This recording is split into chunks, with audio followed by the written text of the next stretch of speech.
नमस्कार, मैं रोहित रंजन। स्वागत है आपका न्यूज़ नेशन की सामाजिक जिम्मेदारियों वाली उस मुहिम में जिसमें हम चमत्कार के दावों को तर्क और विज्ञान की कसौटी पर परखते हैं। ऑपरेशन पाखंड सच की पड़ताल नाम के इस मुहिम में हम हर धर्म के कथित गुरुओं के दावों की पड़ताल करते हैं। इसी कड़ी में आज बात एक कथित मौलाना की करेंगे जो गंभीर बीमारियों को ठीक कर देने का दावा करते हैं। जंजीरों में बांधकर लोगों को भूत प्रेत और जिन जिन्नात से भी छुटकारा दिलाते हैं।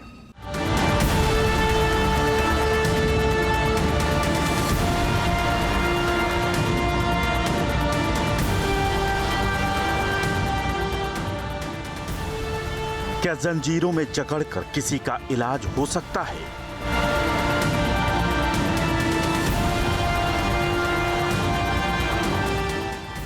क्या हाथों में हथकड़ी लगाकर प्रेत बाधा दूर हो सकती है?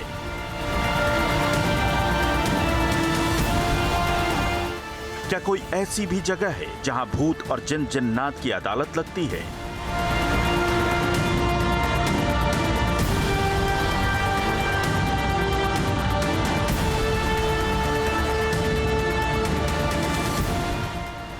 विज्ञान के इस जमाने में भले ही ये बातें आपको हंसी मजाक लगे, लेकिन दावा किया जाता है कि एक सूफी संत की दरगाह पर हर रोज बुरी शक्तियों की हाजिरी लगती है।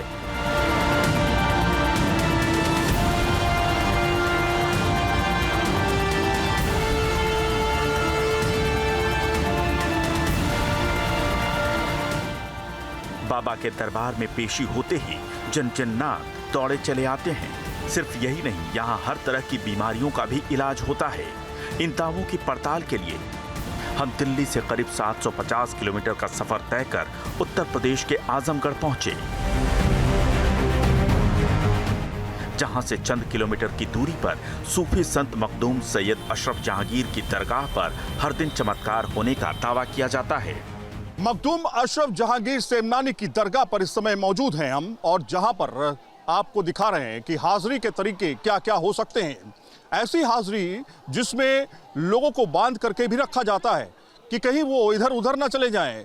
जिनके ऊपर साया है, जिनके ऊपर भूत प्रेत का साया है, उनको जंजीरों से बांध करके भी रखना पड़ता है। आप देखिए इस शख्स को, ये शख्स जंजीरों से बंधा हुआ है, हाथ बंधे हुए हैं और यहाँ पर एक जंजीर लगी हुई है। ये बताइए कि ये जंजीर से बांधे गए हैं, ये क्या वजह होती है इसको बांधने की? शैतानी हरकत होती है, तो वो जो बाबा की वो होता है तो बांधना पड़ता है इनको।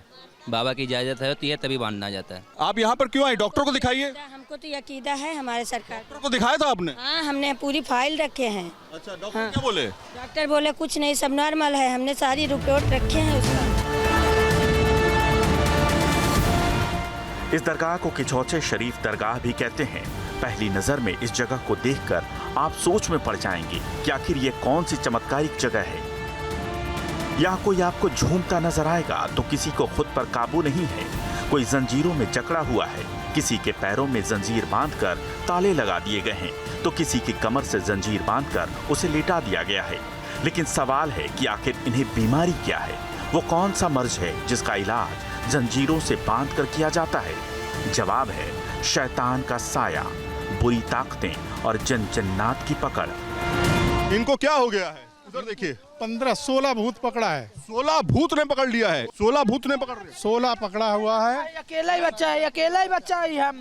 हमका छोड़वा। क्या नाम है तुम्हारा? छोड़ दा ए बाबा, छोड़ दा, छोड़ दा हमका, छोड़ दा, छोड़ दा हमका। हम चला जाब, कभन पकड़ब, कभन पकड़ब, कभन पकड़ब, कभन पकड़ भाई, हम कभन पकड़ भाई, कभन देखा वे करे और कभन देखा। इन लोगों की बेबसी देखकर आप परेशान भी हो सकते हैं।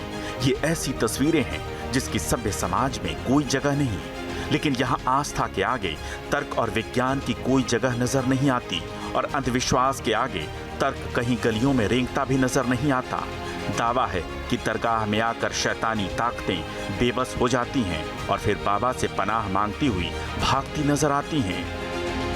कुछ महिलाओं को आप देख सकते हैं, झूमते हुए कोई महिलाएं आपको दिखाई दे रही हैं।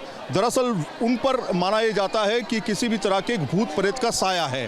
और वो साया उतारने के लिए यहाँ पर हाजिरी दी जाती है। देखिए एक महिला आपको हरे कपड़ों में दिखाई दे रही है जो झूम रही है। इसी अलावा देखिए एक पीले दुपट्टे में एक महिला है जो झूम रही है, उसके ऊपर कोई साया है ऐसा कहा जाता है। सवाल है कि आखिर इस दरगाह में ऐसी कौन सी रूहानी ताकत है जिसके असर में आकर पढ़े लिखे लोग भी विशेषज्ञ डॉक्टरों और सुपर स्पेशलिटी अस्पतालों को दरकिनार कर यहाँ पहुँच जाते हैं। जवाब है वो पीर जिनकी करीब 800 साल पहले यहाँ मौत हो गई थी।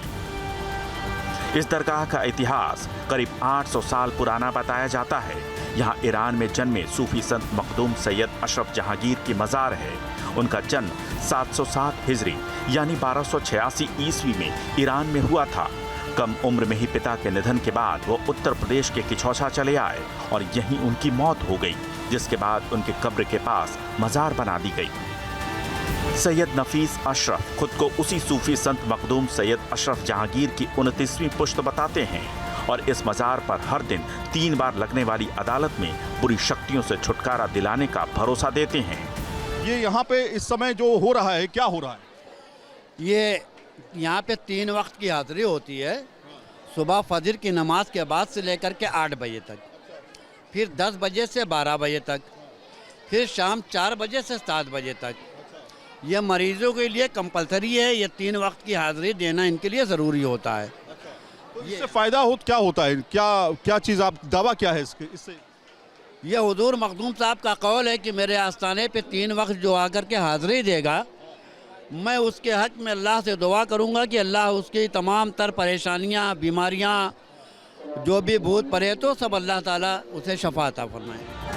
आज हर दिन इस मज़ार पर हजारों लोगों का मजमा जुटता है। तो क्या चमत्कार के ये दावे मेडिकल साइंस की किसी थ्योरी से मेल खाते हैं? क्या दरगाह पर आकर मानसिक परेशानियों के दूर होने की बात तर्क की कसौटी पर खरा उतरता है? न्यूज नेशन के मंच पर एक स्पेशलिस्ट पैनल के साथ आज हम सैयद नफीस अशरफ के दावों की सच्चाई जानेंगे। क्या दरगाह के चमत्कार के ये दावे सच साबित होंगे? चमत्कार और अंधविश्वास के खिलाफ हमारी इस मुहिम में पूरा देश जुड़ रहा है। आप भी हमारी इस कोशिश का हिस्सा बन सकते हैं। इसके लिए आपको एक नंबर पर सिर्फ मिस्ड कॉल देना है। तो देर किस बात की है, मैं नंबर बताता हूँ, फ़ोन उठाइए। 9355010002 पर कॉल कीजिए। तो आपने रिपोर्ट देख ली कि चौसा शरीफ के इस दरगाह के बारे में भी बहुत कुछ आपने जान लिया, तस्वीरें भी आपने देख ली। सैयद नफीस अशरफ हमारे साथ जुड़ चुके हैं और ये वहाँ पर खिदमतगार हैं और लोगों के तकलीफ़, कष्ट, परेशानियों को ये दूर करते हैं। बहुत बहुत स्वागत है मौलाना साहब आपका हमसे जुड़ने के लिए। मैं थोड़ी सी जानकारी आपके बारे में आपसे ही जानना चाहूँगा। 29वीं पुश्त बताते हैं आप इस दरगाह से जुड़े होने का, और ये कहा जाता है कि यहाँ से कृपा भी होती है। तो क्या क्या है, किससे क्या क्या कहानियाँ हैं, कैसे ये मज़ार इतना ख़ास हो गया, लोगों पर इतनी कृपा बरसने लगी, क्या हुआ?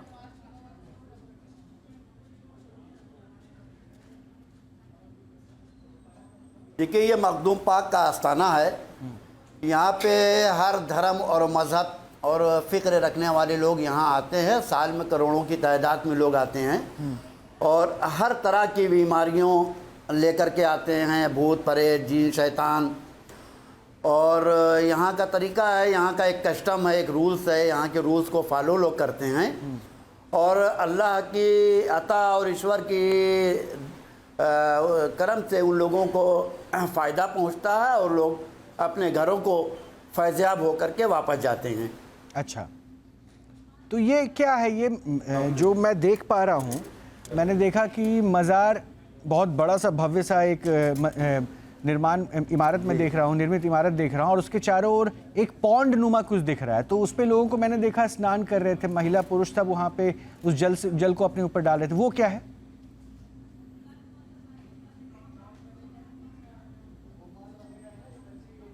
ये जिनकी समाधि है हुजूर मखदूम पाक, जो समनान से आए थे। इन्होंने अपनी ज़िंदगी में उस चारों तरफ से एक छोटा सा तालाब खुदवाया जिस पे हर फड़ुए पे ला इलाहा इल्लल्लाह की ज़रब लगती थी और उसके बाद ईश्वर की महिमा से वहाँ से कुदरती चश्मा निकला और उसमें से पानी आता है, और मखदूम साहब ने कहा कि जो मेरे नीर का पानी पिएगा या उससे स्नान करेगा वो हर बीमारी से निजात पा जाएगा।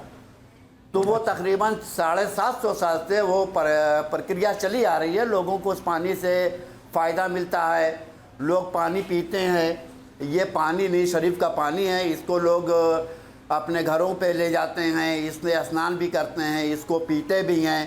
इसी पानी से शफा होता है लोगों को।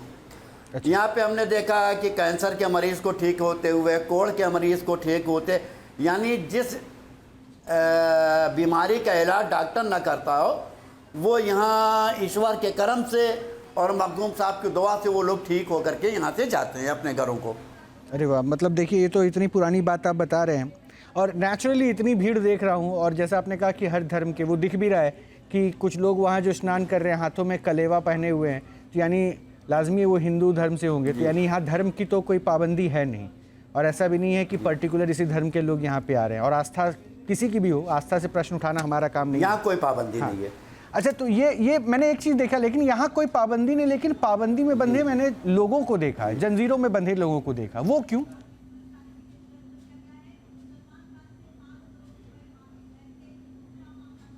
ये जो पागल होते हैं वो इसलिए उन्हें बांध दिया जाता है कि वो लोगों पे अटैक ना कर पाएँ, लोगों को मारने ना पाएँ, लोगों को पीटने ना पाएँ, इसलिए उन्हें बांध दिया जाता है। वो शरारत भी करते हैं, औरतों महिलाओं के साथ चलते हुए आदमियों के ऊपर वो हमला कर देते हैं, इसलिए उन्हें बांध दिया जाता है। और वो 40 दिन दरगाह रहते हैं, 40 दिन में वो स्नान करते हैं, उसी पानी को पीते हैं, यहाँ का जो रूल्स है उसे फॉलो करते हैं, तो वो पागल भी यहाँ ठीक हो जाते हैं। तब वो पागल कह रहे हैं उन्हें, या फिर किसी प्रेत बाधा में उलझे हुए शख्स हैं जिनका वहाँ पे मखदूम साहब के दरगाह पर इलाज हो रहा है?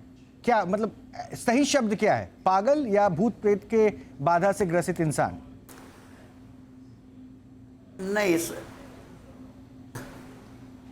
वो मेंटली डिस्टर्ब लोग रहते हैं। अच्छा, मतलब आप कह रहे हैं कि मेंटली डिस्टर्ब लोग भी यहाँ पर ठीक हो जाते हैं उस पानी को पीकर? जी जी जी। तो इनको कौन लेकर आता है? मतलब आप लोग भी जिम्मेदारी उठाते हैं कि ऐसे पागलों को लाकर वहां ठीक करते हैं, या उनके घर वाले छोड़कर आप लोगों के भरोसे चले जाते हैं?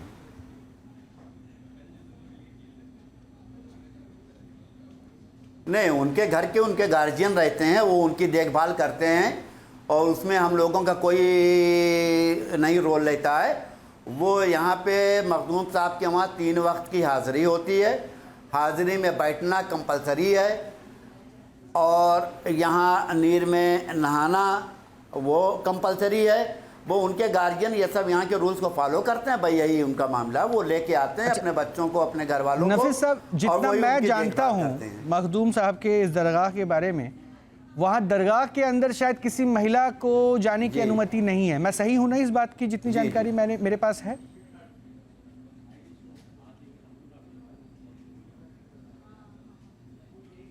महिलाओं के लिए आप पूछ रहे हैं? जी जी, महिलाओं के लिए पूछ रहा हूँ।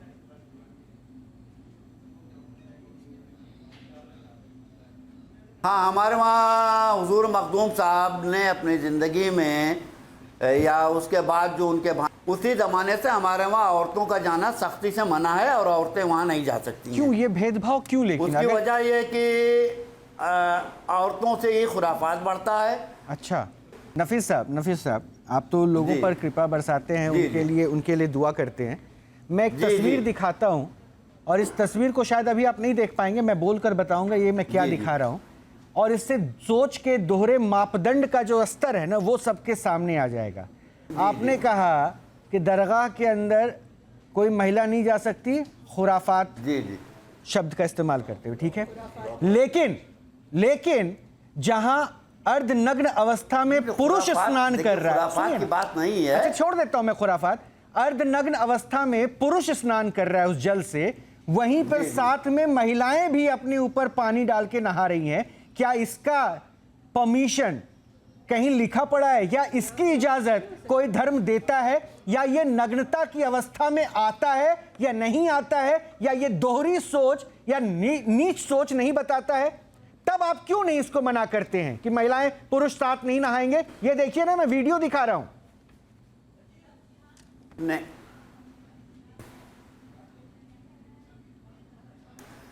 देखिए हमारे वहाँ घाट के ऊपर औरतों के लिए बार बार ऐलान किया जाता है कि वो घाट पे ना नहाए, किनारे किनारे हम लोगों ने मौलाना बनवा साहब, रखा है गुस्लखाना मौलाना औरतों के साहब आप लिए। क्या करते हैं वो क्या नहीं औरतें करते ज़ाहिरीन हैं, जो आते हैं, मैं वो मानते ही अपने नहीं हैं। हम लोग सामने बार-बार जो उसका तस्वीर ऐलान करते देख हैं। रहा हूं उससे जुड़ा प्रश्न पूछ रहा हूं। ये तस्वीर भी किचौचा शरीफ के मखदूम सा दरबार के उसी नीर स्थल का है, उसी पोखर का है जिसे अभी आपने कहा कि मखदूम साहब ने ही खुदवाया था। चश्मा प्रकट हुआ और तब से चला आ रहा है। लगभग 750 वर्षों से जो खुदा हुआ वो नीर है, वो जो वहां पे पानी है, उसी पानी में मैं हिजाब में भी बैठी औरतों को देख रहा हूं, सूट पहनी औरतों को भी देख रहा हूं, साड़ी पहनी औरतों को भी नहाते हुए देख रहा हूं। तो ये कैसी सोच है? ये सोच की दिक्कत दरअसल मुझे लगता है कि वहां जो झंडा बरदार हो चुके हैं ना, जिन्होंने जिम्मेदारी उठाई है, वो उनकी है। वो अपने कंफर्टेबिलिटी यानी अपनी सहूलियत के हिसाब से तय करते हैं।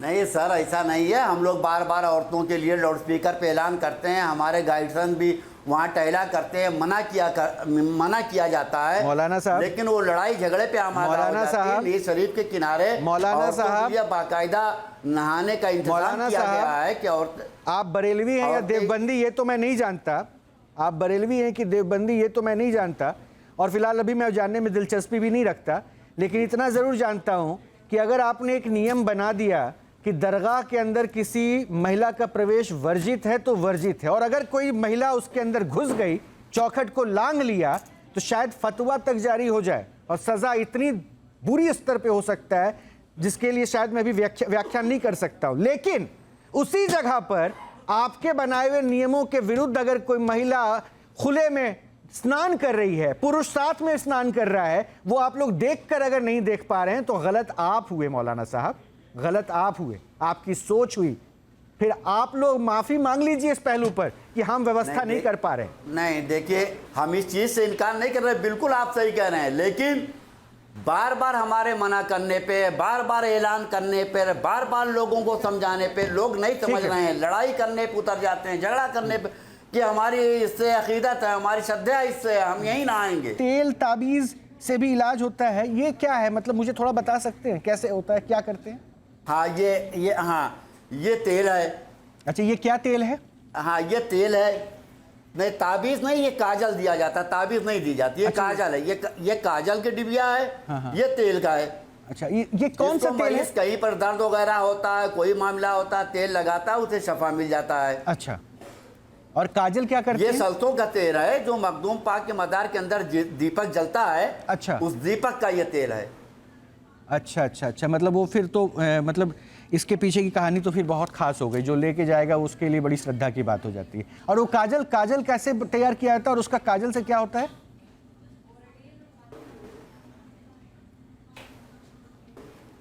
जो मखदूम पाक के दीपक की जो लौ निकलती है, उसको जो इकट्ठा होता है उसका, वो उससे ये काजल बनाया जाता है। अच्छा, तो ये अगर ये मैं काजल के मैं आपको डिब्बिया दिखा रहा हूँ। हाँ मैं देख रहा हूँ, मैं देख पा रहा हूँ। इस काजल को लोग अपनी आंखों में लगाते हैं।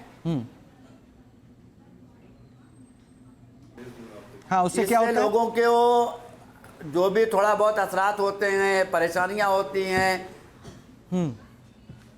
या आँख में तकलीफ होती है, उससे शफा मिल जाता है। अच्छा मौलाना साहब, अगर मैं ये नोएडा मंगवाना चाहूँ तो कैसे आएगा? अगर मैं चाहूँ कि मैं तेल और काजल और ये जल अगर मंगवा, तो ये क्या चीज़? नोएडा अगर मैं मंगवाना चाहूँ, ये तीनों चीज़ जो आपने दिखाया, तो मुझ तक कैसे पहुँचेगा? जी आप एड्रेस बता दीजिएगा, हम आपको भिजवा देंगे। तो मतलब आप लोग भेज देते हैं, जहाँ कहीं देश में किसी को चाहिए होगा तो वो पता बता देते हैं, तो आप लोग भेज देते हैं? नहीं, हम भेज नहीं देते, हम आपके लिए भेज देंगे। अच्छा, मेरे लिए भेजेंगे? नहीं, अच्छा, हम सिर्फ आपके लिए भेज देंगे। नहीं, बहुत शुक्रिया, बहुत मेहरबानी आपकी, आपने इतना दरगाह शरीफ में लाखों की तादाद में लोग आते हैं। नहीं तो मतलब ऑनलाइन भेजने वाली सुविधा नहीं है? मतलब भक्त अगर कोई चाहे आपसे संपर्क करके, आपकी मोहब्बतें हैं। हाँ, कोई चाहे कि यहाँ का तेल काजल हमें मिल जाए, कहीं दूर दराज कोई बैठा हो तो नहीं पहुँच सकता, ऐसी सुविधा नहीं है ना?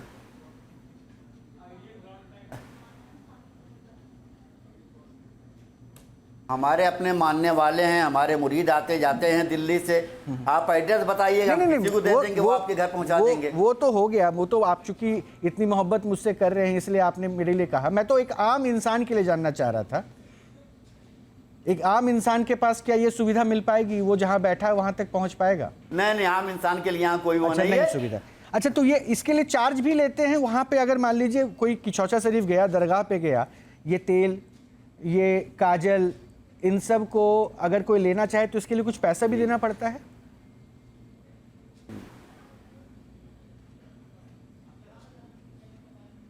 हाँ, देखिए यहाँ आस्थाने पे खुद्दाम रहते हैं, यानी खिदमत करने वाले लोग रहते हैं। अच्छा, ठीक है ना। वो लोग कुछ हदिया लेकर के आपको तेल है, काजल है, चिराग है, ये देते हैं वो लोग। अच्छा, मतलब उसका एक चार्ज होता है, मतलब उसको आपने हदिया कहा, मतलब उसको मैं हिंदी में समझाऊं, वो चार्ज उनका वो लेते हैं। अच्छा, मैं एक तस्वीर देख रहा हूँ मौलाना साहब, थोड़ा सा मैं इस पे समझना चाहूँगा। कुछ हिजाब में भी हैं, कुछ ऐसे भी हैं, यानी हो सकता है कि वो दूसरे धर्म की हों। ये महिलाएं झूम रही हैं, ऐसा लग रहा है कि जो बताया जाता है वीडियो दिखा के कि ये प्रेत बाधा, ये वो। तो ऐसी भी दिक्कतें यहाँ पे बहुत होती है क्या? मैंने बहुत तादाद देखी, बहुत भीड़ देखी, ऐसे लोग यहाँ बहुत आते हैं क्या?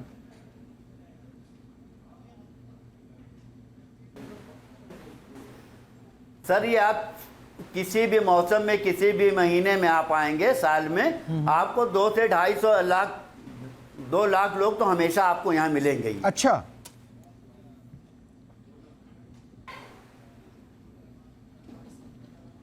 नहीं, इसलिए हमेशा इतने लोग रहेंगे। नहीं, क्योंकि अभी जो मतलब जानकारियां मिल रही है, जो हमारे संवाददाता ने वहां से भेजी, उसमें ऐसा भी दिखा कि जो पेशेंट जिनको अभी पलंग पे रहना चाहिए था, अस्पताल के पलंग पे, वो मज़ार पे लेटे हुए हैं। तो मतलब कुछ तो भावना रही होगी उनकी, कुछ तो आस्था रही होगी।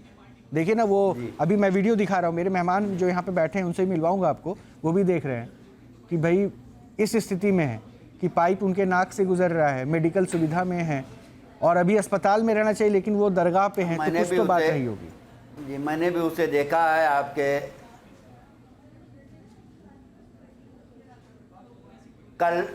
कल आपके जो लोग आए हुए हैं, आपकी टीम के लोग, वो ज़ायरीनों से इंटरव्यू ले रहे थे। यहाँ पे एक जौनपुर की फैमिली आई हुई है, जादो बिरादरी के हैं, उनके बवासीर में कैंसर था। वो उसने कहा कि मैं यहाँ आया हूँ, मेरा कैंसर ठीक हो गया है। आपने देखा होगा, एक महिला, एक पुरुष है, वो बेड के ऊपर लेटा, अस्पताल से उसको डिस्चार्ज कर करके लेकर के लोग आए। उसके गार्जियन ने कहा कि मैं यहाँ आया हूँ, मुझे शफा है, मुझे फ़ायदा पहुँच गया। तो ये दरबार ऐसा है हुजूर मखदूम साहब का कि कब किसके ऊपर फैज़ बरस जाए, कब किसके ऊपर निगाह मखदूम साहब की उठ जाए और वो शफा हो जाए, कोई भरोसा नहीं, कुछ कहा नहीं जा सकता। अरे वाह। अच्छा, ये तो एक चीज़ खाली मुझे और बता दीजिए, फिर मैं कुछ और लोगों से आपकी बात करवाऊंगा। रफ़ी साहब, ये भूत प्रेत का जो साया अभी हमने देखा था वीडियो, उसको उतारने में कितना समय लगता है? वो मतलब दरगाह पे आते ही ठीक हो जाते हैं या कुछ समय मुकर्रर है कि 10 दिन, 15 दिन, 25 दिन, 30 दिन, 40 दिन, इतने दिन रहना पड़ेगा? कुछ ऐसा है क्या? हाँ, यहाँ पे देखिए, हाँ, यहाँ पे कंपल्सरी है 3 वक्त की हाज़िरी मखदूम साहब के दरबार में आकर के देना। ठीक है। तो सुबह फजर की नमाज से लेकर के सुबह 8 बजे तक, फिर 10 बजे से 12 बजे तक, फिर शाम 4 बजे से 7 बजे तक, ये वक्त मुकर्रर है। ठीक है। तो यहाँ भूत प्रेत वाले, मरीज वाले लोगों को बैठना जरूरी है। जी बोलिए ना। और नीज शरीफ में नहाना। तो कितने दिन में ठीक हो जाता होता है? नहीं, वो तो प्रोसेस बता दिया, समय बता दीजिए ना, कितना समय लगता है?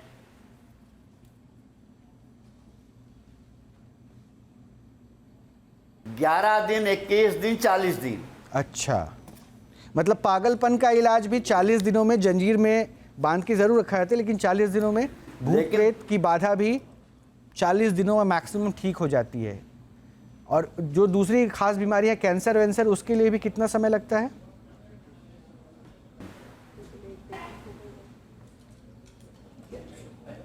अब देखिए ये मखदूम साहब का दरबार है, कब किसके ऊपर नजर उड़ जाए, कब फायदा हो जाए, हाँ। है ना, कुछ कहा नहीं जा सकता है। ये सब चीजें अकीदत पे है और श्रद्धा पे है। आपकी अकीदत कितनी है, श्रद्धा कितनी है आपकी है? नेचुरली यही है, बिल्कुल है। वो आस्था और विश्वास पे ही सब कुछ टिका होता है।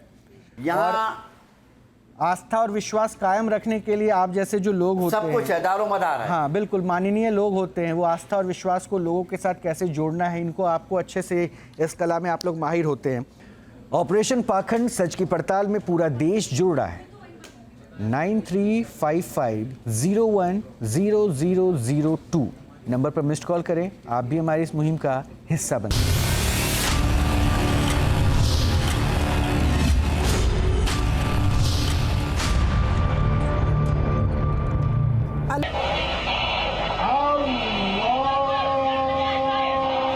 धर्म की आड़ लेकर अंधविश्वास के दुकान चला रहे सैकड़ों फर्जी मौलाना लोगों को मूर्ख बना रहे हैं, लेकिन न्यूज नेशन एक एक कर इन फर्जी मौलानाओं के चमत्कार वाले कारोबार को तर्क की कसौटी पर परख कर उनकी पोल खोल रहा है। किसी ने अपनी चमत्कारी फूंक से पानी को दिव्य बनाकर इलाज करने का दावा किया, तो किसी के पास 90,000 जिन जिन्नात होने का दावा हवाई साबित हुआ। कोई टॉय गन से शैतानी ताकतों का इलाज करता है, तो किसी के पास कोई और रूहानी ताकत होने का दावा किया जाता है। इसी कड़ी में आज हम आजमगढ़ के किछौचा शरीफ दरगाह की पड़ताल कर रहे हैं। दावा किया जाता है कि यहाँ चमत्कारिक रूप से कैंसर जैसी बीमारी भी ठीक हो जाती है। यहाँ पे हर तरह की बीमारियाँ, जैसे कैंसर है, कोढ़ के मरीज हैं, सफ़ेद दाग के मरीज हैं, जो भी लाइलाज बीमारियाँ, सबका यहाँ पर हुजूर मखदूम पाक का फैज़ान होता है और सबकी बीमारियाँ दूर होती हैं। कैंसर हो गया था, बवासीर के लिए। अच्छा, अब बहुत रुपया लगा दिए, नहीं ठीक हुए। बाबा के आने से ठीक हो गया, बाबा के आने से ठीक हो गया। कितने साल पहले? अरे अभी 1 महीना 1.5 महीना हो गया, पूरा रोग खत्म हो गया। अब सवाल है कि ये भरोसा कितना सच है। दरअसल वो बीमारियां जिन्हें लेकर मेडिकल साइंस की दुनिया में लगातार शोध हो रहे हैं, क्या वो वाकई किछौचा शरीफ दरगाह के दायरे में आते ही ठीक होने लगती हैं?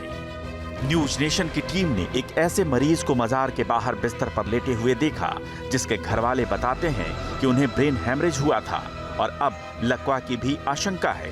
लेकिन इनका दावा है कि किछौचा शरीफ दरगाह में आकर इस मरीज ने आंखें खोलनी शुरू कर दी। यहाँ लेकर के आई हैं, यहाँ पर क्या? इनके में 1.5-2 लाख रुपया लग गया, फिर भी ये अभी तक जैसे ठीक नहीं हुए, दवा कार नहीं कर रही थी, तो इसीलिए हम लोग। यहाँ पे आने से फायदा हुआ है क्या? जी जी। क्या फायदा हुआ? जैसे इनकी आँख बंद थी, अभी खुल रही है। हाँ जी। दिखाइए जरा, आँख खुल रही है कि नहीं खुल रही है? ऐसा कह रही है कि दावा किया जा रहा है कि भाई यहाँ पर आने से जो है आँख खुलने लगी है। अब देखिए, ये कह रहे हैं कि दावा खुल रही है। अब सवाल है कि ये सब किसके भरोसे होता है। इसके लिए हमारी टीम को 2 खास चीजें बताई गईं, तेल और सुरमा।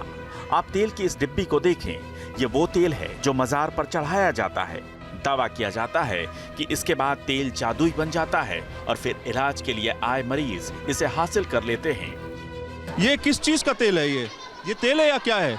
चिराग शरीफ का तेल है। चिराग के लिए है? जी जी जी। अच्छा, चिराग जलाने के लिए? जी जी जी। नहीं, कहीं तकलीफ परेशानी उसके मालिक, ये जो दरबार में जलता है उसी का तेल है। अच्छा, ये काजल है। ये काजल से क्या होगा? आंखों की रोशनी के लिए। हाँ, काजल तो आंखों की रोशनी के लिए अच्छा होता है। और क्या है? प्रसाद है बाबा की, है ताबीज है। अच्छा, ये ताबीज हो गया। और इसके अलावा देखिए ये अच्छा, चिराग शरीफ ये घर में लोग ले जाते हैं, मरीज जलाते हैं। हाँ। और उसके बाद 10 मिनट 5 मिनट बैठते हैं। तो ये तेल जो है आप देख रहे हैं, इसको लगाने से शिफा मिलती है। ये इस तरह की चीज़ें भी दी जाती है जिससे लोगों को ठीक किया जाता है क्या? ये हुजूर मखदूम पाक का आस्थाने का चिराग है, उसमें ये डाल करके जलाया जाता है। उसके बाद मरीज़ अपने लिए इसे लेता है, उसकी एक अक़ीदत है और उसको पूरा विश्वास है कि ये हमारे लिए सेहत के लिए जो हाँ दर्द वगैरह होगी लगाएंगे तो शफा मिले, और तो शफा मिलती भी है। लोगों को फ़ायदा होता है इससे? लोगों को फ़ायदा होता है इस तरह के तेल से, ये सब बताते हैं। दावा है कि ये ऐसा जादुई तेल है जिससे तमाम दर्द और परेशानियां चुटकी में गायब हो सकती हैं। वैसे ये तो सिर्फ भरोसा ही है कि ये मजार बीमारियों को जड़ से खत्म कर देता है, लेकिन हमारी पड़ताल में ये भी खुलासा हुआ कि कुछ लोग दूसरे इलाके से लोगों को लेकर भी आते हैं, चाहे वो दूसरे समुदाय के ही क्यों न हों। हालांकि हमें थोड़ी हैरानी भी हुई कि ऐसे लोग जिन्हें कोई समस्या थी वो खुद कुछ नहीं बोल पाए, बल्कि हमारे सवालों के जवाब उन्हें लेकर आने वाले लोग बताते दिखे। अच्छा, क्या हुआ है? इनको क्या हुआ है? बहुत तबीयत खराब रहता है। अच्छा, तो यहीं मखदूम शाह बाबा की मज़ार पे आए, शिफा मिलेगा। तो ये हाजिरी हो रही है इस तरह से? जी। इस हाजिरी में क्या होता है? मतलब क्या भूत प्रेत का साया है? अब जो उनके ऊपर होता है वो खुलते हैं यहाँ। यहाँ ठीक हो जाता है सब? हाँ सर, ठीक हो जाता है। फायदा होता है यहाँ पे? बहुत फायदा होता है, बाबा का करम है। क्या तकलीफ है आपको? मेरे साल हाथ टूट जाता है, पैर टूट जाता है, ठेवना टूट जाता है, घुट्टी टूट जाता है। तो फिर तो आप अस्पताल जा सकती है ना? क्या? अस्पताल भी गई? नहीं, अब प्लास्टर करवाते हैं, लेकिन सफा देते बाबा। अब तक की पड़ताल में हमें पता चला कि इस दरगाह में इलाज के लिए जिन दवाइयों का दावा किया जाता है वो दरगाह में चढ़ने वाली मामूली चीजें हैं। सुनकर आपको हैरानी हो सकती है। दवा नंबर 1, मजार पर चढ़ने वाला तेल। दवा नंबर 2, आंखों में लगने वाला सुरमा। दवा नंबर 3, ताबीज। दवा नंबर 4, चिराग। दवा नंबर 5, हाथों में बंधने वाला चिल्ला। किचौचा शरीफ दरगाह में रोजाना हजारों लोगों की भीड़ लगती है। लोग इबादत करने तो आते ही हैं, लेकिन पहला मकसद होता है किसी गंभीर बीमारी का इलाज करवाना। नहीं भाई, ये बताइए यहाँ पर आप कब से आ रहे हैं? आते हैं 20 साल से आ रहे हैं हम। कुछ दिमागी प्रॉब्लम हमारे पास थी और हम ठीक ठाक हो गए। फिर सरकार की हस्ती कुछ मिली, मरीजों को लेकर आ रहे हैं, शिफा मिल रहा है। मतलब आपको पहले शिफा मिली, आप तो डॉक्टर को दिखाया था आपने? नहीं, हमें यहाँ शिफा मिली और इनकी ताकत भी आने लगी और हम घर पे भी देख सुन कर रहे हैं। और कुछ मरीज हम लेकर आए हैं, हमारे पीछे जो खड़े हुए मरीज हैं। ये आप जो धागा बांध रहे हैं, ये चिल्ला है। ये चिल्ला है। अब देखिए, ये एक चिल्ला है और ये एक चिल्ला की प्रक्रिया है। इस चिल्ला के जरिए जो है लोगों को धागा बांधा जाता है। 41 दिन का चिल्ला है। इसमें क्या होगा? ये बच्ची 41 दिन आती रहेगी, पानी पीती रहेगी, नहाती रहेगी, इसको शिफा मिल जाएगी। अभी कल से बहुत ज़्यादा सीरियस थी, हम घर पे लेकर आए, इसको शिफा दिए और इसको आराम है। न्यूज नेशन ने ग्राउंड जीरो के चप्पे चप्पे पर जाकर सच्चाई जानने की कोशिश की। अब तक की पड़ताल में हमें पता चला कि आज की तारीख में यह मजार भोले भाले और गरीब लोगों के लिए किसी सुपर स्पेशलिटी हॉस्पिटल की तरह हो गई है। हालांकि हमारी पड़ताल में साफ साफ दिख रहा है कि इस मजार पर न सिर्फ परेशान हाल लोगों के भरोसे का इस्तेमाल किया जा रहा है, बल्कि यहाँ आने वाले मरीजों की जान के साथ भी खिलवाड़ हो रहा है। तो क्या ये जगह भी ठगी और पाखंड का एक और ठिकाना है? सच क्या है, जानेंगे आगे।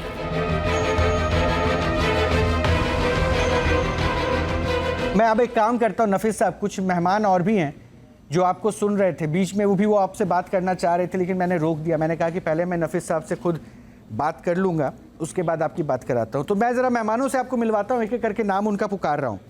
शबनम खान जी हैं, ये सामाजिक कार्यकर्ता हैं। सलीम वास्तिक साहब हैं, पहले ये इस्लाम को फॉलो करते थे, लेकिन अब इन्होंने इस्लाम को अपने से दूर कर दिया, इस्लाम से दूर हो गए और अपने आप को यह बताते हैं एक्स मुस्लिम। और पंडित अजय गौतम साहब हैं, हिंदू धर्म गुरु हैं। अब चूंकि हर धर्म के लोग वहाँ पहुँचते हैं, हिंदू धर्म के पुरुष महिलाओं को देखा तो अजय जी ने कहा कि मैं भी इस पे बात करना चाहता हूँ।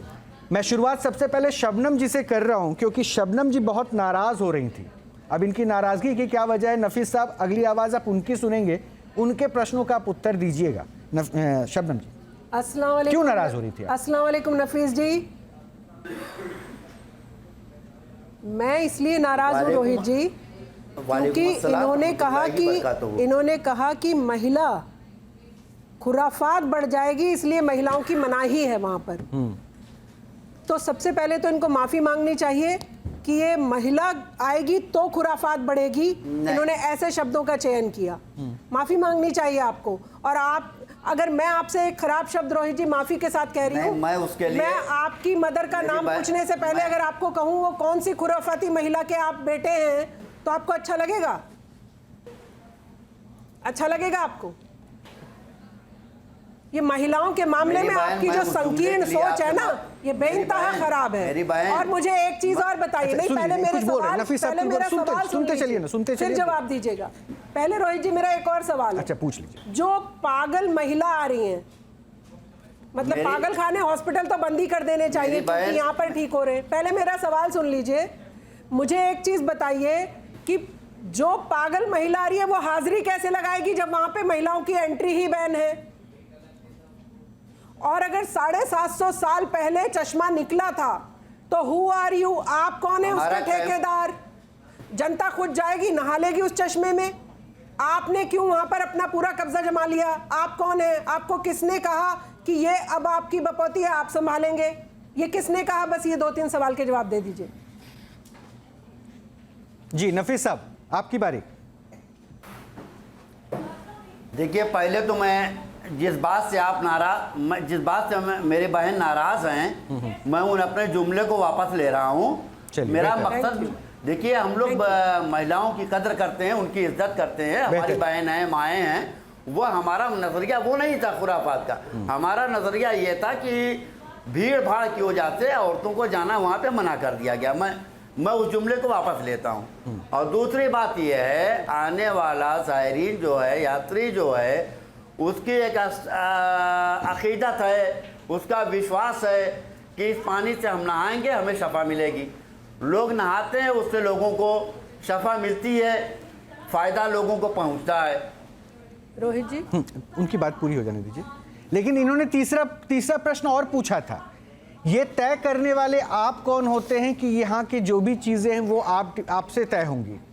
750 पुरानी परंपरा है, तो ये तो भाई आस्था का विषय, कोई भी आए कोई भी जाए।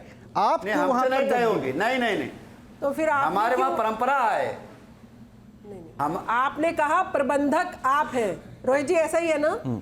प्रबंधक ये है उस कमिटी। आज से नहीं, ये आज से नहीं, ये 700 साल से परंपरा, हमारी तय की हुई परंपरा नहीं है। 700 साल की तो आपकी उम्र भी नहीं है, आप कहाँ से प्रबंधक हो गए? नहीं, वो ट्रेडिशन जो चला आया उसको, ट्रेडिशन मतलब खानदानी, मतलब मेरा बेटा दादा इलाही प्रॉपर्टी है। भाई, आप क्या बात कर रही हैं? जो हमारे पूर्वजों ने हमको आज तक बताया है। कौन से आप क्या बात कर रही हैं मेरी बहन? परिवार के पूर्वज, हमारे पूर्वजों ने हमें जो बताया है आज तक, वो आपके परिवार के पूर्वज अलग हैं और वैसे मुस्लिम कम्युनिटी के पूर्वज अलग हैं।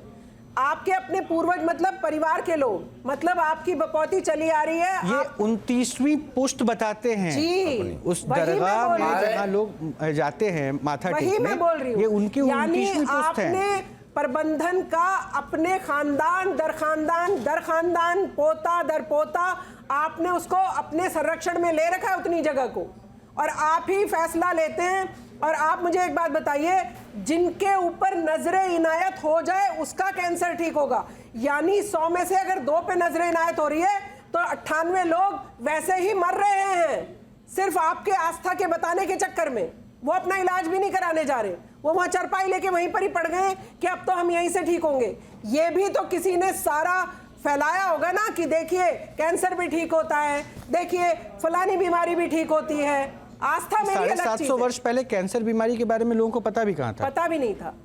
आज चलिए, ये तो इन्होंने ही फैलाया ना, जो प्रबंधक हैं, जो प्रबंधन कमेटी में, वही तो बताएगा ना। अब ये बीमारी भी इसमें शामिल हो चुकी है। वही जनता को बहलाते, हो सकता है कोविड भी उसमें शामिल हो गया हो 2020-21 में, तुम्हारा उद्धार हो जाएगा। तो भाई ये चश्मा आपकी बपौती नहीं है भाई। अब जवाब लेते हैं शबनम जी, जवाब। नफीस साहब को भी सुनना जरूरी है। नफीस साहब, आपकी बहन थोड़ी खफा है, जवाब दे दीजिए। जी नहीं, देखिए, ये हम लोगों ने नहीं चलाया है। ये आने वाला यात्री, आने वाला ज़ायरीन, आने वाला मेहमान, वो खुद कहता है कि हमें फ़ायदा पहुंचा, हमें फला बीमारी थी, हम यहाँ आए, हमें फ़ायदा हुआ, हमें कोढ़ था, हम यहाँ आए, बाबा के पानी से स्नान हमने किया, हमें फ़ायदा पहुंचा। उससे हम लोगों का क्या लेना देना है? आने वाला यात्री, मेहमान, ज़ायरीन, वो खुद बताता है कि यहाँ आए हैं, नहाने से हमें फ़ायदा पहुंचा है, पानी पीने से हमें फ़ायदा पहुंचा है। ये तो आने वाला ज़ायरीन बताता है। नहीं, प्रबंधक, साल में यहाँ करोड़ों की तादाद में लोग आते हैं, क्या हम लोग सबसे ज्यादा मिलते हैं? 29 पुश्त क्यों चली आ रही है, मैं आपसे ये पूछ रही हूँ। नहीं, आप मेरी बहन, आप गलत जुमले का इस्तेमाल कर रही हैं। मैं गलत जुमले का इस्तेमाल कर रही हूँ? आप महिलाओं को कह रहे हैं खुराफात बढ़ती है, माफी मांग लिया शबनम जी, उसके लिए उन्होंने अपने शब्द वापस ले लिए, क्षमा मांग ली, तो मैंने माफ कर दिया उन्हें। बिल्कुल मैं ये नहीं कह रहा हूँ। आपकी 29वीं पुश्त क्यों चली आ रही है? ये प्रबंधन मेरा कहने का नजरिया यह नहीं था कि औरतें खुराफात, मैं भी एक औरत के जिस्म से मैंने जन्म लिया है, तो बस यही माना करिए। चलिए, मैं अगले पहलू पे बढ़ता हूँ। शबनम जी, थोड़ा सा मैं आगे बढ़ता हूँ। अच्छा सलीम वास्तिक साहब, आपने चूंकि इस्लाम छोड़ दिया लेकिन इस्लाम को तो जानते होंगे, कुरान शरीफ पढ़ा आपने, सब कुछ आयतें तो अभी भी आपको याद ही है। हाँ जी। मुझे 2-4 प्रश्न का जवाब दे देंगे, उसके बाद मैं आपकी नफीस हाँ साहब जी, से बात बिल्कुल, कराऊंगा। बिल्कुल। मैं पूछूं? जी पूछूं? हाँ जी बिल्कुल। अच्छा, हमारे देश के बाहर भी ऐसी मज़ारों की ट्रेडिशन है या नहीं है? मतलब विश्व में हर जगह ऐसा ट्रेडिशन है या भारत में नहीं, है? कहीं भी नहीं है। सऊदी अरब सबसे बड़ा इस्लामिक देश है, वहाँ पे एक भी मज़ार नहीं है। क्यों नहीं है? क्योंकि है ही नहीं इस्लाम सारे के अंदर। भारत में आ गए, इस्लाम के अंदर नहीं। ये भारत के अंदर ही, भारत के ही लोगों ने ये इस तरह की मूर्खता फैलाई हुई है, धंधा बनाया हुआ है इसको। नहीं, भारत एक पाक भूमि है, तो हो सकता है कि जितने पीर प्रस्ती थे वो भारत में ही आकर उन्होंने अपने शरीर को त्यागा हो, ऐसा भी तो संभव है ना? नहीं, मैं क्योंकि अभी आपने जो उदाहरण दिया कि जहाँ से शुरुआत हुई इस धर्म की वहाँ नहीं है। हाँ जी। वहाँ पे फिर इलाज कैसे होता है? वहाँ नहीं है, और भी बहुत कंट्री है, मुस्लिम कंट्री, एक भी वहाँ भी मज़ार नहीं कहीं है, पे नहीं है। तो वहाँ इंडिया- इलाज कैसे होता है? अगर वहाँ मज़ार नहीं है तो इलाज कैसे होता है? वो डॉक्टर्स वगैरह मेडिकल साइंस तो वो तो बच नहीं पाते होंगे फिर। नहीं, वो ही बच पाते हैं, ये मज़ारों पे जाने वाले कहाँ बचते हैं? अच्छा, सारे अब चूंकि आपने इस्लाम को फॉलो किया था, तो जी। इस्लाम में ये मज़ार पे दुआ करना, इबादत करना सब अलाउ है कि नहीं जी, नहीं क्यों नहीं? ये मुशरिकीन में आ जाता है। जो अच्छा, इसको आदमी मुशरिकीन जो आपने शब्द बोला, इसको थोड़ा सा हिंदी में समझाइए ना। क्यों मुशरिक उसको बोलते हैं जो अल्लाह के अलावा किसी और चीज या शय या इंसान या कोई पानी या हवा उसके ऊपर यकीन कर जाए कि ये मेरे को फायदा दे देगी, उसको मुशरिक बोलते हैं। अच्छा, उसको मुशरिक बोलते हैं। जी। तो यानी जो मज़ार को भी अगर पूज रहा है, मज़ार से भी वो दुआ मुशरिक कर- है, वो मुसलमान नहीं है, इस्लाम से बाहर है। नहीं, मैं ये बहुत बड़ा आप मतलब पॉइंट मुझे बता रहे हैं, मतलब वो मुसलमान है ही नहीं। जी करेक्ट। नहीं, हिंदू तो कहीं भी जा रहा है ना, नहीं, हिंदू हाँ, तो वो तो मज़ार भी हिंदू जा तो रहा है ही खैर। हाँ, वो तो खैर बहुत सेक्युलर होते हैं, वो तो धर्मनिरपेक्ष सोच के साथ कहीं भी जाए, उनकी आस्था है, उसमें जी। कोई प्रश्न होना भी नहीं चाहिए। लेकिन मुसलमानों में चूंकि एक खास नियमावली है, इसलिए मैं पूछ रहा था अपनी जानकारी के लिए। जी। मतलब जो मज़ार जा रहे हैं, मज़ार में दुआ कर रहे हैं, और ये माना जाता है शायद कि मज़ार में इसलिए दुआ नहीं करनी चाहिए क्योंकि उनको डिस्टर्ब नहीं करना है, यही तो कहा जाता है ना उनको, क्योंकि वो अल्लाह के पास हैं और अल्लाह से सीधा मांगे। और लेकिन मज़ार की फ़िलॉसफी मैंने अलग पढ़ी, ये बताया गया कि अगर आप मज़ार में दुआ कर रहे हैं तो अल्लाह तक आपका message through messenger of God पहुंचेगा और वो ज़्यादा तेज़ी से पहुंचेगा। क्या ऐसा होता है? नहीं, ऐसा बिल्कुल भी नहीं है सर। ये वाकई में इस्लाम के अंदर कई सूरे हैं जिनके अंदर में बिल्कुल मुखालफत बताई गई है, और मुशरिक उसको ही कहा गया है। मुशरिक कहा जाता है जो मुसलमान नहीं है, जो नहीं, मतलब जो अल्लाह के अलावा किसी भी चीज पे यकीन कर ले। दवाई पे भी यकीन कर लिया ना, तब भी मुशरिक है। यानी अल्लाह के अलावा कोई और अगर किसी और को मान रहा है तो वो मुसलमान नहीं है, ये भी क्वेश्चन मार्क उठ जाता है। हाँ जी, मुसलमान ही नहीं है वो। अच्छा, नफीस साहब, कुरान की आयत से बता रहा हूं। नफीस साहब, ये जो कह रहे हैं सलीम साहब, ये सही कह रहे हैं या गलत बता रहे हैं?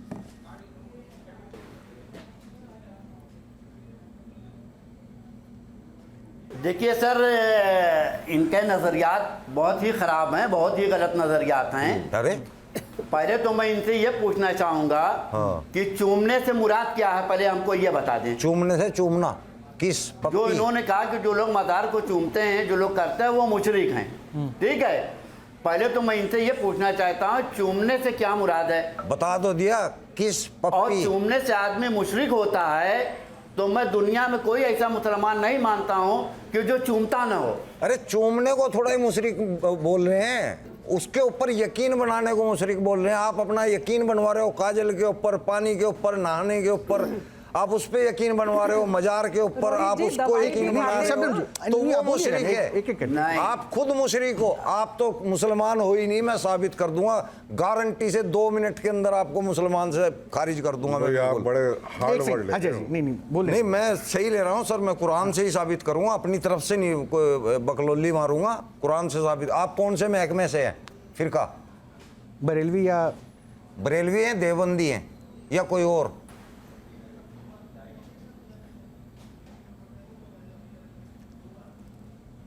नफीस साहब, आपसे सबसे पहले मैं आपको बताऊं, मैं मुसलमान हूँ। अरे मुसलमान कौन से हैं? 73 फिरके हैं मुसलमानों के अंदर, अब तो ज़्यादा हो गए, पहले 73 थे। आप कौन से फिरके से हैं? मैं अल्हम्दुलिल्लाह अल्हम्दुलिल्लाह के मायने क्या है? चलो, अल्हम्दुलिल्लाह के मायने क्या है? आप बार बार कभी कुछ कभी कोई पूछ में क्या रहा हूँ, आप बता कुछ भी नहीं पा। आप फिरके से कौन से? आप देवबंदी हैं, बरेलवी हैं, कौन से फिरके से आते हैं? अल्हम्दुलिल्लाह। फिर अल्हम्दुलिल्लाह क्या मायने है अल्हम्दुलिल्लाह के? तर्जुमा क्या है अल्हम्दुलिल्लाह का?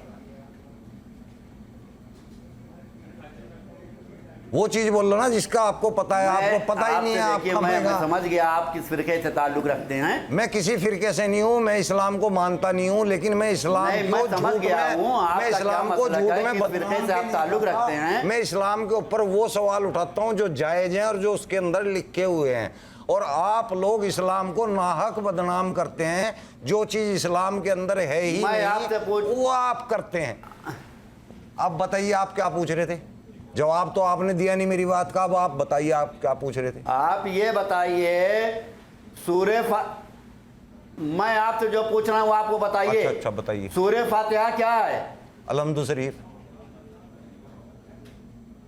अब आप इसके मायने बता दें मुझे सूरे फातिहा के, मैं पढ़ के भी सुना देता हूँ। अल्हम्दुलिल्लाह रब्बिल आलमीन मालिकी यौमिद्दीन। मैं आपसे बात ही नहीं करना। मायने बताओ इसके। मैंने तो आपने तो सवाल पूछा, मैंने बता दिया। सलीम जी देखिए, सलीम जी एक सेकंड नफीस साहब अभी अरे बिल्कुल नहीं, मैं इसके लिए नफीस साहब क्यों नाराज हो रहे हैं, क्यों गुस्से में आ रहे हैं नफीस साहब? मैंने क्या कहना है कि देखिए, मैं सुन्नी देवबंदी शिया मसले पे मैं कोई बात नहीं आपसे करूंगा। अरे आप जिनसे जिस मसले पे बात करना चाहते हैं आप उस मसले पे कीजिएगा, लेकिन उनके कुछ मुसलमान को ना बांटिए। लेकिन उनके जो प्रश्न हैं उन प्रश्नों का जवाब देने की कोशिश कीजिएगा। मैं इनको जरा समझाता हूँ। सलीम साहब, ये जीके का क्वेश्चन एग्जामिनेशन थोड़ी ना चल रहा है कि आप जीके का सवाल मैं बिल्कुल नहीं दूंगा। मैं समझ अच्छा मेरे प्रश्न का जवाब दीजिए। आप इनसे खफा इस मसलक को मानने वाले मैं समझ गया हूँ इनकी बात। हाँ, आप इनसे खफा मत होइए, मेरे प्रश्न का जवाब दीजिए। चलिए मेरे प्रश्न का जवाब दीजिए। नफीस साहब, क्या ये जो बोल रहे थे इस्लाम में मज़ार की इबादत नहीं लिखी है, क्या ऐसा है? क्या आप चूंकि इस्लाम को जानते हैं, आपने कहा मैं मुसलमान हूँ, तो क्या ऐसा लिखा है इस्लाम में या नहीं है? इस्लाम में बुत परस्ती नहीं है। बिल्कुल इनकी बात 100% सही है। तब तो ये सही बोल गए ना। मेरी बात सुने, इनकी बात 100% सही है। हम मज़ार को बोलिए नफीस साहब, बोलिए। हम माज़अल्लाह साहिब मज़ार को खुदा नहीं मानते हैं। वो भी इंसान है, वो भी अल्लाह के एक नेक बंदे थे। मैं साहिब मज़ार को खुदा नहीं मानता हूँ। माज़अल्लाह खुदा एक है, रब एक हमारा है। मैं उन्हें अल्लाह का दूत मानता हूँ, अल्लाह का भेजा हुआ वली मानता हूँ उनको। मैं आप मानिए ना, मैं कहाँ मना कर रहा हूँ? मैं आपके मानने से कभी मना किया? मैं आपने जो कहा सब माना मैंने। लेकिन मुझे ये बता दीजिए, जो आप मान रहे हैं उसको इस्लाम धर्म नहीं मान रहा है, तो फिर उसको मैं कैसे मानूं?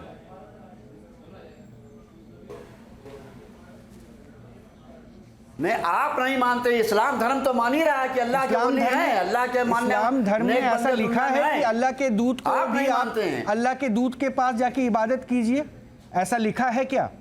इस्लाम धर्म में ऐसा लिखा? मैं तो अज्ञानी हूँ, मैं तो बेवकूफ़ आदमी, मुझे समझ ही नहीं आता। मैं तो कह रहा हूँ, मुझे बताइए ना। अरे उनकी इबादत कौन करता है? उनके मज़ार पे जाते हैं लोग, फातिहा पढ़ते हैं, उनसे कहते हैं अल्लाह के आप करीब, अल्लाह के शबनम जी एक मिनट, डिस्टर्ब नहीं करते। नफीस साहब कुछ अच्छी बातें बता रहे हैं, एक बार सुनते हैं, उसके बाद पूछ लीजिएगा, बात करवा दूंगा आपकी फिर से। नहीं, देखिए इबादत किसको कहते हैं? जिसके पास आप सिर झुकाते हैं उसके पास तो इबादत कर रहे हैं। जिसके पास आप परेशानियों को रखते हैं और कहते हैं कि मेरी ये दिक्कत दूर हो जाए, उसको क्या कहते हैं? रिक्वेस्ट करें तो इबादत कर रहे हैं ना। तो कैसे इबादत के फॉर्मूले को आप कैसे बदल सकते हैं अपनी सहूलियत के हिसाब से? क्या नफीस साहब?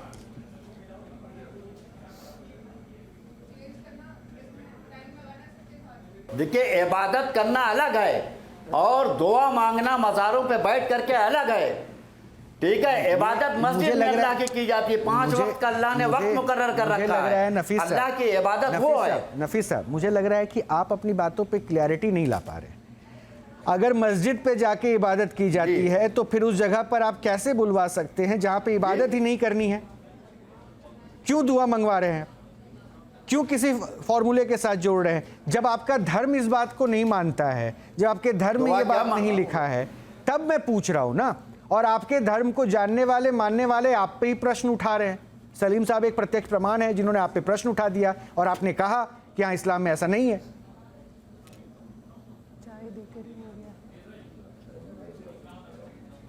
भाई वसीला लगा करके दुआ मांगना कि आप अल्लाह के नेक बंदे हैं, अल्लाह के करीब हैं, आप अल्लाह से हमारे हक में दुआ कर दीजिए। हम उनके मुकाबले में गुनहगार बनते हैं। पहले वो अल्लाह के करीब, अल्लाह उनके सुनेगा। ठीक है, हम वसीला लगा के, हम माज़अल्लाह उन्हें खुदा नहीं मानते हैं, लेकिन ये जरूर मानते हैं कि वो अल्लाह के करीब हैं। लेकिन वहां से चमत्कार हो जाता है, ये जरूर बताते हैं। एक सेकंड, नहीं शबनम जी, मैं नहीं एक एक करके, अजय जी को मैंने शामिल नहीं किया, मैं मौका दूंगा सबको। देखिए मुझे यहाँ पे वो सब्जी मंडी वाली स्थिति नहीं बनानी। हाँ, एक बार आप लोग फिर से बात कर लीजिएगा। देखिए अब आप क्या कराते नहीं कराते, लोगों को ये बताते हैं तो लोग वहाँ पहुँचते हैं। यहाँ पे आप अपनी अर्जी रखिए, अर्जी पूरी हो जाएगी। और शायद अगर आप में भाव नहीं है, भावना नहीं है, तो अर्जी आप क्यों किसी के पास रखेंगे, उससे कहाँ से पूरी होगी जब आप सीधा ऊपर वाले को जोड़ नहीं सकते, कनेक्ट नहीं कर सकते। तो अजय साहब जी जी, क्या ऐसा हो गया है, ठीक है, धर्म को लेकर कहीं भी एक पाबंदी नहीं होनी चाहिए और मुझे लगता है हर धर्म का सम्मान होना चाहिए, लेकिन उसके बावजूद भी जिस परंपरा को आप देख रहे हैं उस परंपरा से आप थोड़े से मुझे खफा लग रहे हैं, दुखी लग रहे हैं, ऐसा क्यों? नहीं देखिए, मेरा तो पर्सनल, देखिए जिस धर्म से मैं आता हूँ, हम लोगों का तो बड़ा स्पष्ट मानना है कि किसी भी कब्र पर जाना ही गुनाह है। आप समझ रहे हैं, हमारे यहाँ हमारे पुरखों ने एक सूत्र कहा, दादू दुनिया बावरी कब्रे पूजे ऊत, जिनको कीड़े खा गए उनसे मांगे पूत। आप समझ रहे हैं, हमारे यहाँ तो बहुत स्पष्ट है कि किसी भी कब्र पर जाना, किसी भी ऐसी जगह जाना और वहाँ कोई भी प्रेयर करना, किसी भी तरीके की प्रार्थना करना, ये सनातन धर्म की परंपराओं के बिल्कुल विरुद्ध है। हमारे यहाँ गीता में लिखा है कि भूतों की, प्रेतों की, पिशाचों की, मरे हुओं की पूजा नहीं होती। पूजा सिर्फ उन्हीं की जा सकती है जिनके यहाँ, जो हमारे यहाँ अलाउड है। 33 कोटि यानी 33 तरह के, जैसे पंच उपासना होती है, 11 रुद्र की उपासना होती है, 10 हमारे विष्णु जी के अवतार हैं उनकी उपासना होती है।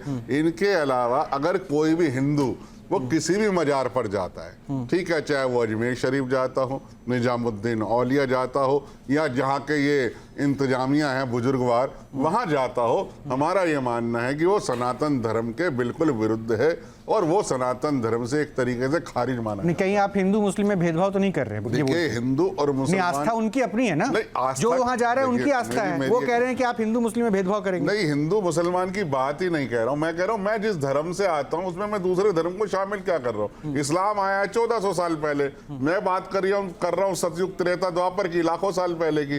तो लाखों साल पहले की बनी हुई परंपरा को 1400 साल बनी हुई परंपरा से मुझे क्या, कैसे कंपेयर कर सकता हूँ मैं? तो मेरा ऐसा मानना है कि किसी भी तरीके से किसी भी कब्र पर जाकर, देखिए कब्र पर कब्र क्या है, आप एक बात समझिए, हमारे यहाँ जब शमशान पे जाते हैं ना, तो आके कब्र भी तो एक तरीके का शमशान ही है ना।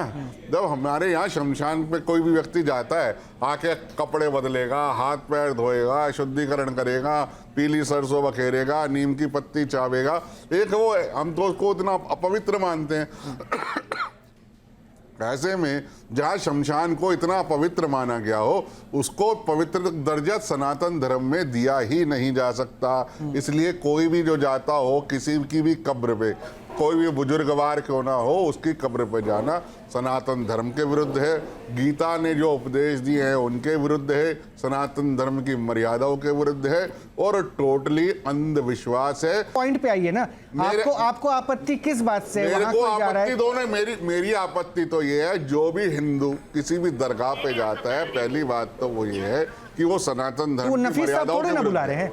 नफीस साहब थोड़े ना बुला रहे, वो तो हिंदू बात नफीस साहब के बुलाने की नहीं है। बात ये है कि जब एक माउथ टू माउथ पब्लिसिटी होती है, जब आप एक किसी चीज का प्रचार भ्रामक तौर पे करते हैं, जिसे कहते हैं मिसलीडिंग एडवर्टाइजमेंट, आप समझ रहे हैं, टीवी पे भी एडवर्टाइज दी जाती है तो उसकी भी गाइडलाइंस हैं, लेकिन समाज में जो एडवर्टाइजमेंट दी जाती है उसकी कोई गाइडलाइन नहीं है।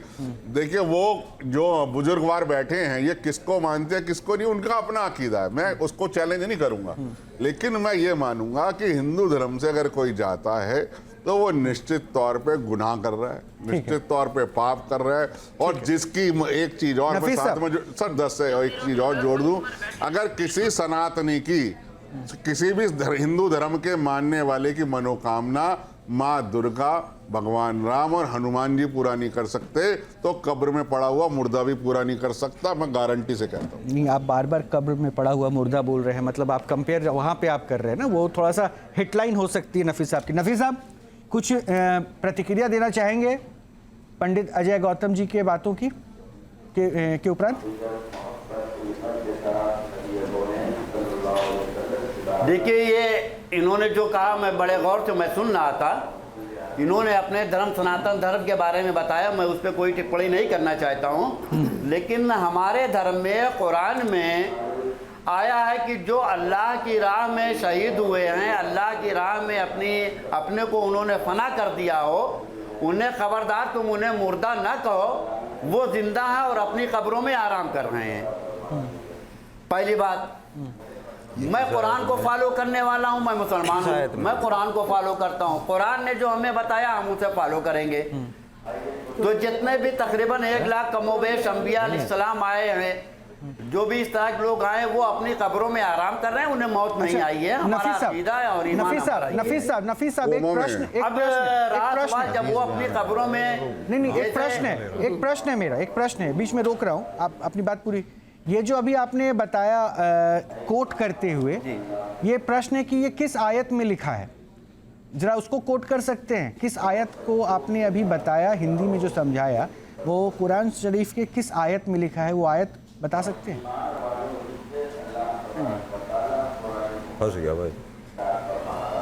हाँ, मैं आज बता सकता हूँ, लेकिन मैं इस वक्त पान खाया हूँ, मैं वजू मैंने नहीं किया है, इसलिए मैं उसे पढ़ना मुनासिब, मैं आपको मोबाइल पे लिख के भेज दूंगा। लेकिन अभी तो आपने बताया ना, उसी को तो समझाया ना। अभी तो बोली थी, इससे पहले आयत हबीबुल्लाह कुछ करके बोल तो रहे थे। इसके लिए वजू की क्या जरूरत है? हमने आयत नहीं पढ़ी है, हमने उसका तर्जुमा बताया। इसके लिए वजू की क्या जरूरत है? अच्छा सलीम साहब, मेरा प्रश्न आपसे है, ये कहीं लिखा है आपको? नहीं, इन्होंने जो कहा कि वो अपने कब्र में आराम फरमा रहे, ये किस आयत में? ये फजाइल अमाल है, एक किताब है फजाइल अमाल नाम की। क्या होता है ये? इस्लामिक किताब है जो मस्जिदों में सुनाते हैं सुबह की नमाज में, फजर की नमाज। कुरान शरीफ से कहाँ लेना देना? नहीं, कुरान शरीफ से नहीं कोई भी लेना देना, ये इन्होंने अपना आप ही कह दिया। आयत का किया ना, मैं इसलिए पूछ रहा था।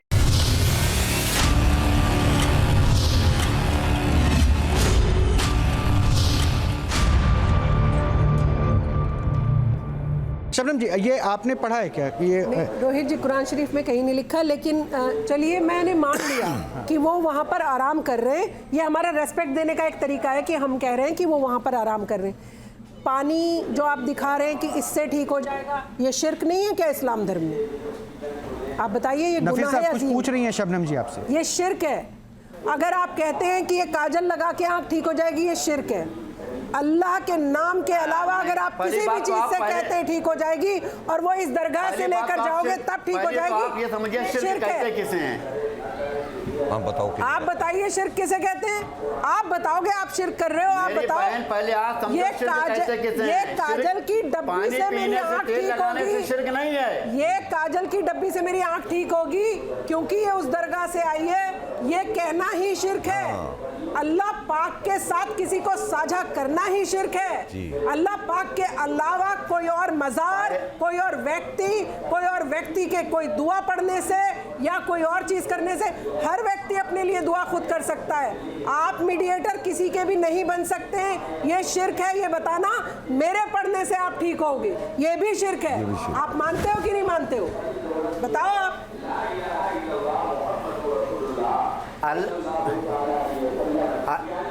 अल्लाह के रोहित जी तो हिंदू हैं, रोहित जी तो हिंदू हैं, काफिर है, इनको पानी पहुंचाना ये गलत है कि नहीं है? से बार बार दुआ नहीं उन्होंने किया।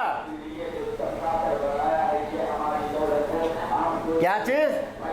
दुआ करना अलग बात है, वो बहुत ज्यादा पायदार थे, ये भी एक अलग बात है। वो कब्रों में सो रहे, ये भी एक अलग बात है। दुआ किया कि नहीं किया?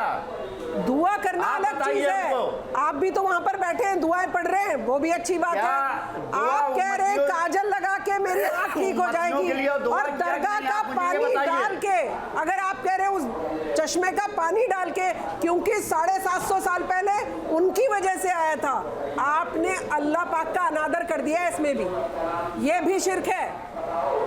किसी की मजाल नहीं, आप अगर इस्लाम धर्म का सही से कोट करेंगे, किसी की मजाल नहीं कि वो अपने पानी से, अपने काजल से, कैंसर तो दूर की बात है, आँखी मेरा जुकाम भी ठीक कर दे, किसी की मजाल नहीं है खुदा के अलावा।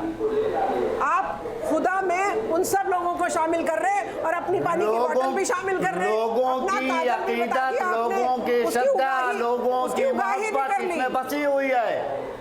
आपने तो काजल का पैसा भी ले लिया, तेल का पैसा भी ले लिया। चूना लगाते तो सुना था आपने तेल ही लगा दिया जनता को।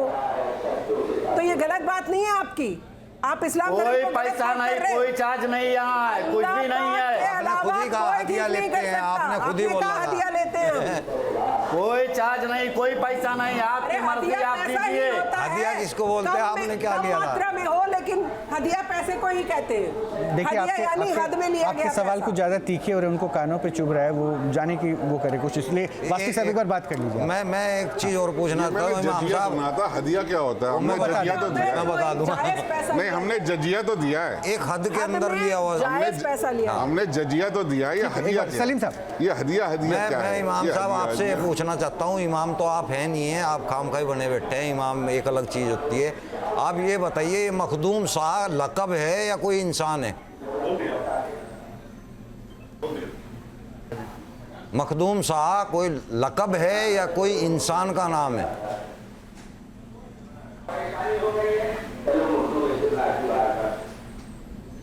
नफीस साहब, मखदूम के मतलब होता है अल्लाह का दोस्त, अल्लाह के करीब। नाम नहीं है उनका कोई, हम दुश्मन है। बाकी और दुनिया इतनी अरबों लोग हैं, ये सब दुश्मन है। मुसलमान अल्लाह पाक का दोस्त है। नाम भी तो होगा उस आदमी का, या खाली अल्लाह का दोस्त ही नाम था?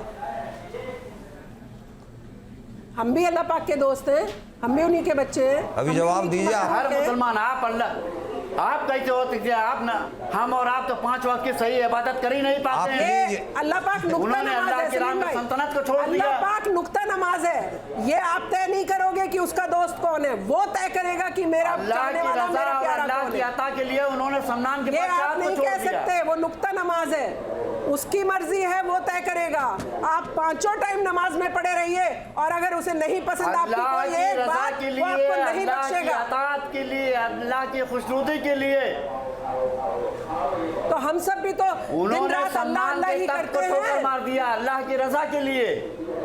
अरे तो हम सब लोग भी तो वही हैं। अरे आप 5 वक्त की नमाज पढ़ती नहीं, हम 5 वक्त की नमाज पढ़ते नहीं हैं। दुनिया के खुराफात में हम लोग पढ़े रहते हैं, हम लेकिन हम आपकी तरह भ्रामक बातें फैला के 29 पुश्तों तक मजे नहीं मारते हैं कहीं। बंदे हैं तब अल्लाह की बंदगी करिए। 29 पुश्तों से मजे मार रहे हैं। मैं एक बात और नहीं समझ पाया, मैं एक बात और, आप दोनों समझा दीजिए, अजय जी भी समझाएंगे। क्या बंदगी करिए? नहीं अल्लाह देखिए, आप सुनेगा। बंदगी नहीं करते। नफीस साहब, नहीं पानी पी लीजिए नफीस साहब, थोड़ा सा धैर्य के साथ। असली बंदगी करने वाले शबनम जी उनको पानी पीने दीजिए तब तक।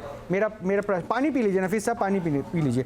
मैं ये पूछ रहा था कि ठीक है, दुआ तो आपने कहा ना कि मैसेंजर ऑफ गॉड हो गए मखदूम साहब के दरबार। देखिए वक्त जुमे की नमाज का टाइम हो गया है। अच्छा, मुझे 5 मिनट दे दीजिए, उसके बाद आप चले जाइएगा। मेरा एक प्रश्न है, आपने कहा ना कि दुआ अल्लाह से करना होता है, और वो अल्लाह के बंदे हैं जिनके पास आप अपनी पैरवी रखते हैं। वो हिंदू जो वहाँ जाता है, ठीक है, वो तो जा रहा है, लेकिन उसको नमाज तो आता नहीं होगा, तो फिर उसकी दुआ तो पहुँचेगी नहीं। और अगर दुआ नहीं पहुँचेगी तो फिर वहाँ कर क्या रहा है? मैं ये पूछूँ क्या?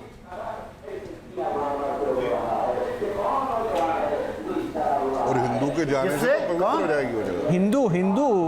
हिंदू तो ना 5 वक्त का नमाजी है, ना उसको 1 वक्त का नमाज पढ़ना भी आता है। बोला रोहित जी कि आपके पास वो काजल और तो भाई, तो अगर वो नमाज पढ़ना ही नहीं जानता, 5 वक्त का नमाजी भी नहीं है, तो उसकी दुआ वहां जाकर भी कैसे पहुंचेगी?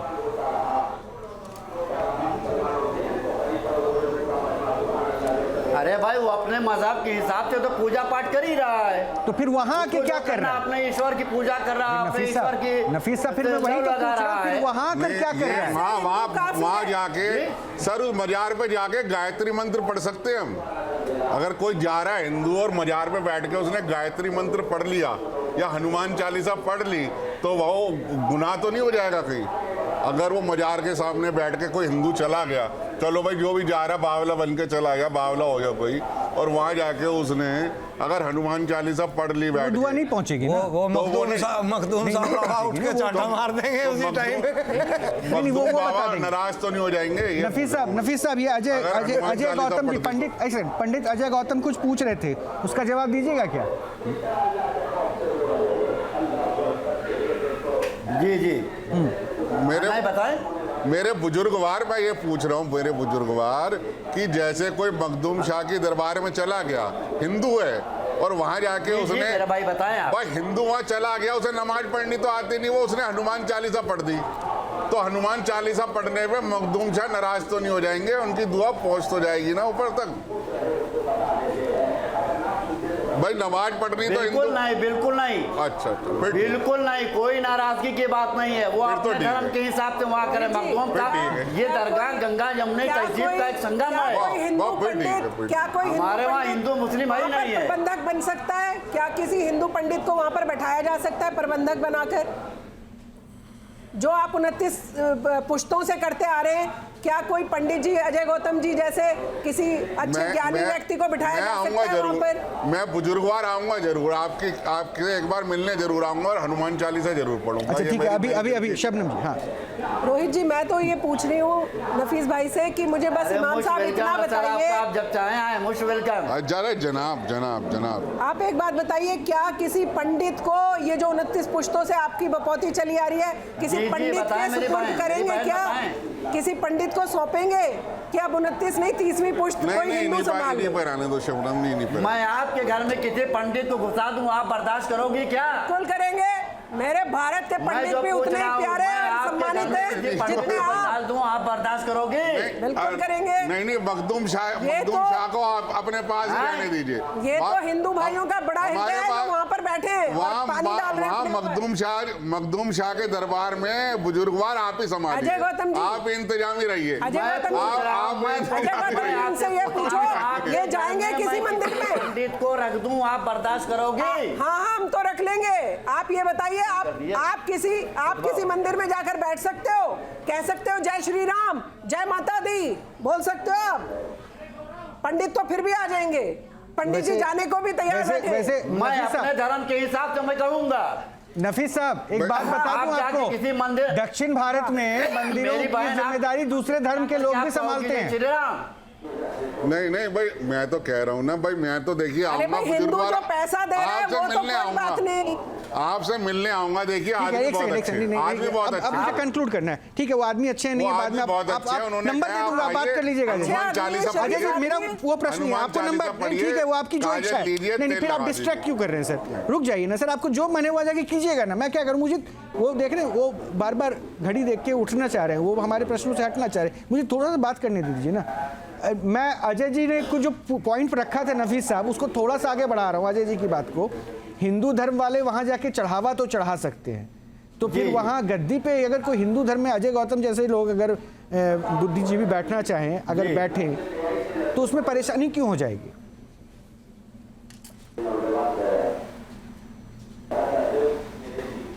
नहीं, यहाँ गद्दी पे कैसे कोई बैठ जाएगा ये बताइए?